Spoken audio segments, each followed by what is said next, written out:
Là, on est dans la dernière salle du parcours. Elle s'intitule Perte au sens un peu générique.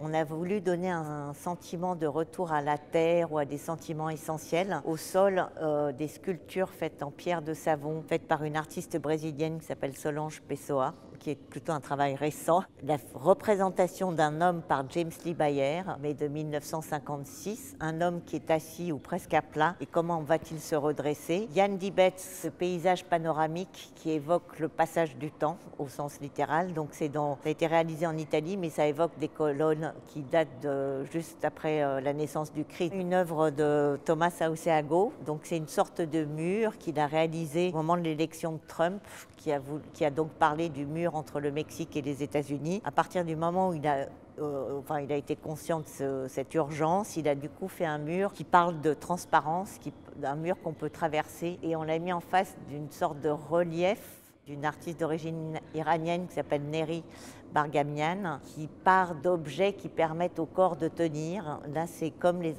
instruments de dentiste qui tiennent les dents, mais les dents ont disparu quand même. Donc quelque chose du délabrement, mais le délabrement qui permet éventuellement de renaître. Dans la suite du parcours, donc une œuvre de Lauren Halsley qui travaille sur les graffitis sur les murs de Los Angeles. Comment toutes ces paroles ont besoin d'être transposées, exposées, transmises, donc un autre genre de savoir qui est celui plus de la rue. Ensuite, vous avez Maria Bartuszova, d'origine tchèque, travail féminin entre guillemets. Elle travaille les petites formes, un rapport à la nature, quelque chose avec le plâtre, mais à dimension du corps, c'est pas du tout des grands formats. Donc là, c'est un travail plus sur le rapport à la nature. Au fond de la salle, vous voyez un Nam June Paik, donc une télévision. Il a beaucoup travaillé sur l'effet des médias, et à la place de la télévision, il y a juste une bougie, donc qui vous ramène à une autre temporalité et éventuellement à une réflexion intérieure plutôt que d'attendre qu'elles viennent de la presse ou des informations. Un travail de Stanley Brown qui était aussi important pour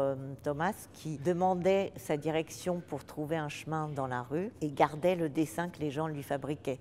Donc c'est le hasard du cheminement, et cette idée également que se promener peut être promener ou marcher peut être le temps qui permet de la réflexion et la pensée. Et on termine le parcours de l'exposition avec une œuvre incroyable de Bruce Corner, où il a pu récupérer les footage, des images des essais nucléaires faits en 1946 au sud des États-Unis, qui ont été tournés par des bateaux et par des avions, et on sait que tous les gens qui étaient dans ces bateaux et ces avions sont forcément morts puisque c'est une bombe atomique. Et c'est aussi pour nous rappeler que beaucoup des destructions proviennent de l'humain lui-même, même si on est passé par ce chemin plus de sagesse dans cette dernière salle.